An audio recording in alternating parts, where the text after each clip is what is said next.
The ace match will be played on Bel'Shir Vestige. Spawning in the top left-hand position, the blue Protoss from Samsung Khan. His name is Jangbi.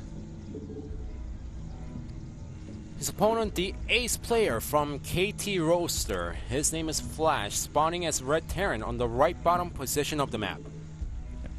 Flash showing a little bit of weakness to Jangbi in Starcraft2. Well, this isn't even Starcraft 2 if you really think about it.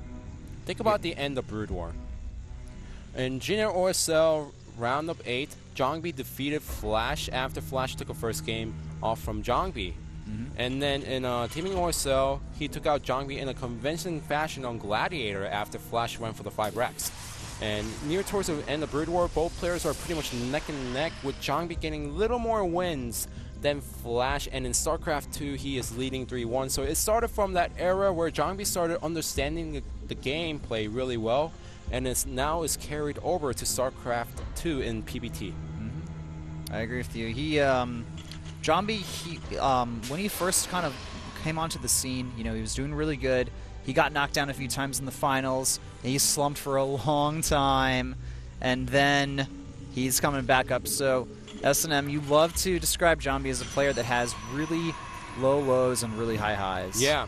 In fact, his mentality wasn't great either, as when he was getting bashed a lot, when he was down, you know, at the way bottom, he started responding to the fans.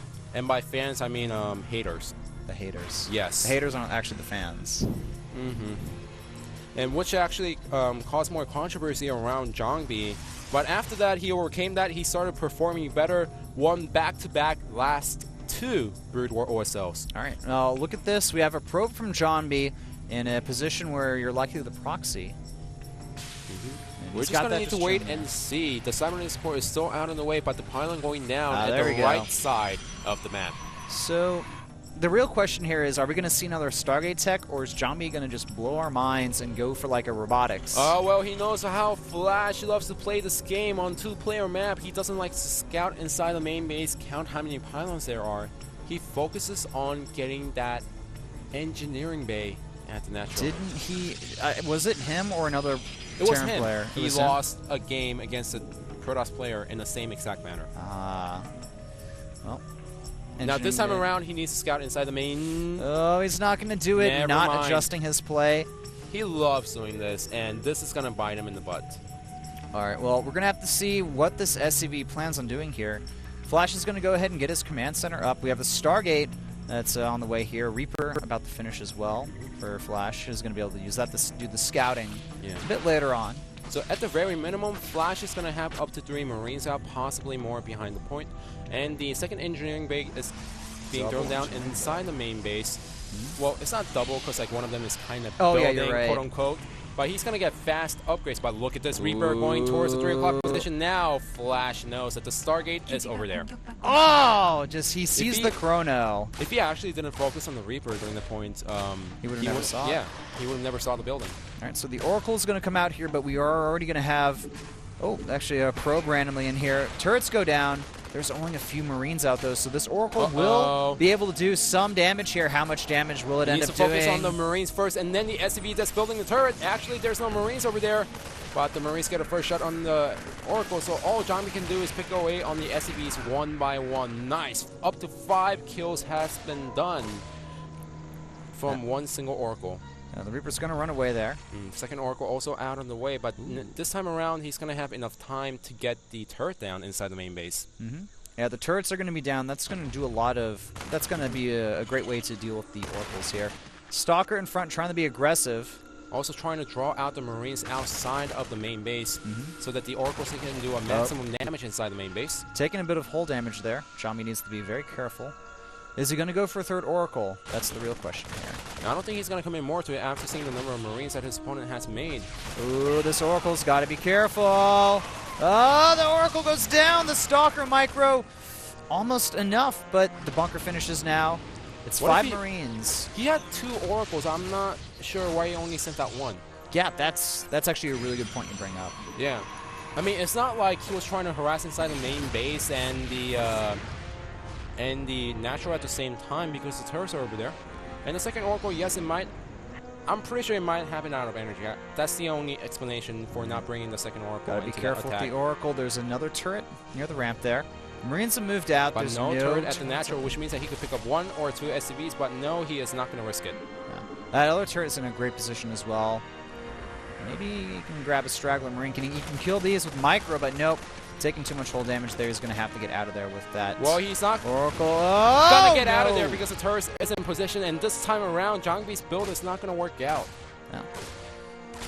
Well, and I'm curious to see. I'm so surprised that he sent in the second Oracle inside the main base. And as soon as the first Oracle gets taken out, the aggression stops. You can get some SCV kills here and there, but it's not going to work out. Flash is going to be able to trap these Stalkers here. Looks like, oh, nice split from Jangbi. That's the best he could have hoped for. Will survive with at least one of those Stalkers. Kills off the Reaper as well. Jangbi doing the best out of a pretty crappy situation, I gotta say. Yeah, so now both players have a similar number of work count, but Flash is going to be way ahead when it comes to upgrades. Flash is a little bit behind in the tech route, but that's okay because he's getting his +1 attack. He's getting an additional racks behind this. He's got a solid amount of Marines, and his economy is going to be superior to Jangbi's. In fact, Jangbi doesn't have that many gateways out, which means that this force right here, unless Jangbi has perfect micro, Flash can actually put a heavy aggression on Jangbi's natural with 16 Marines right here. Marines moving forward. Do we have that Nexus cannon? I'm not too sure at this point. He does. Okay, that's going to be able to scare away. And also Jangbi had just enough units to defend as well. Well, it would have been more perfect if he drew in the Marines a little bit more force field first and then put down the Nexus cannon. Hold on a second. I've just noticed that the probe count has remained at 28 for a while now. And the Immortals are coming out. Yeah, and there's 2 Immortals.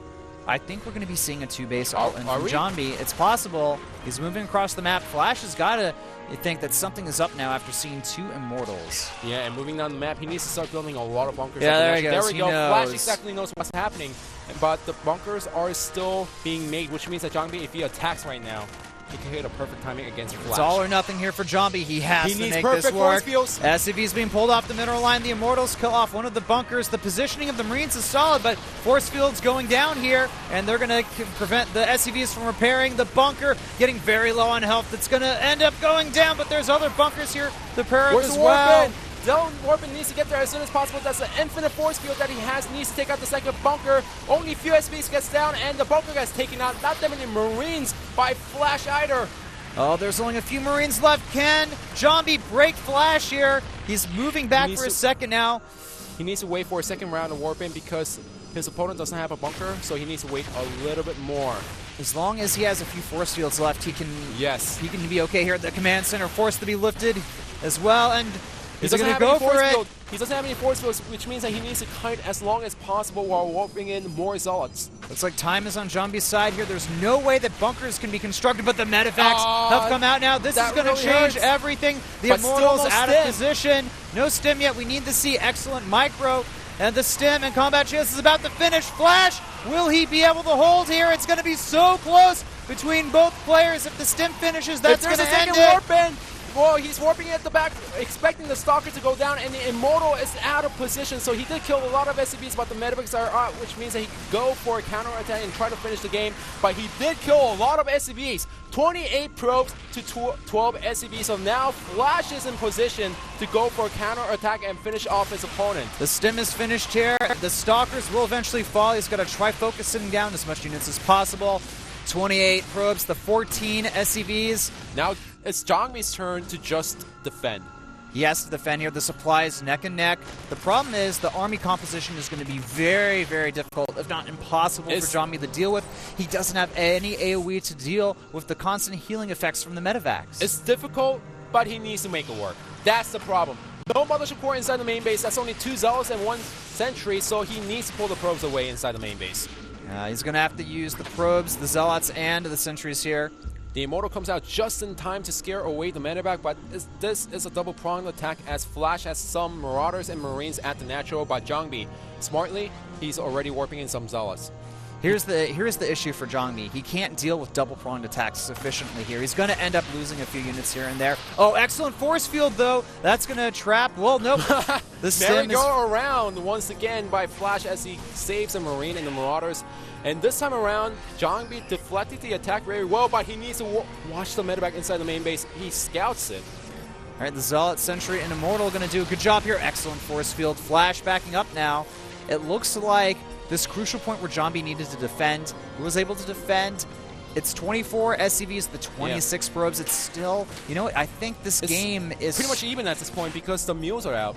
But Flash definitely has the advantage with the mobility that he has with the stim and the bio ball. Jangbi is forced to just defend all day long. In fact, no force fields around here. He needs to send some Immortals and some units down here to defend against the Marines and the Marauders. That also means that if the units get down the ramp, his opponent, Flash, is going to drop inside the main base, just like you see in the minimap.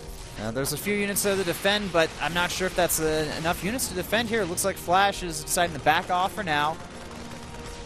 Jangbi's doing a nice job defending against it, but he's overcommitting a little bit over here. No force fields to help it out either.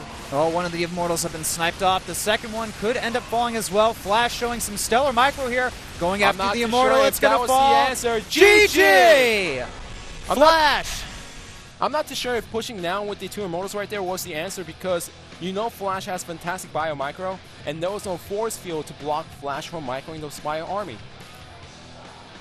Yeah, I think that was the wrong decision there. But other than that, both players were playing fantastic. Jangbi decides to go for the attack. He didn't kill Flash, but he got a lot of SCBs. Flash, knowing the situation he was in, he went for the counterattack. Jangbi was defending so well until that little point in the game where he crumbled.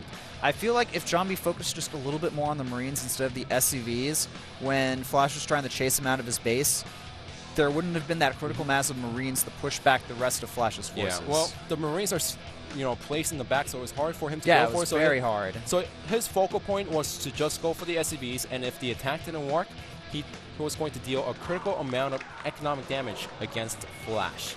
Well, regardless, it seems like these two players do not disappoint whenever they go head-to-head. 8-8 between the two players. Very even. Flash with the clutch victory in the end there is very close, but in the end, the thing is, from a Protoss perspective,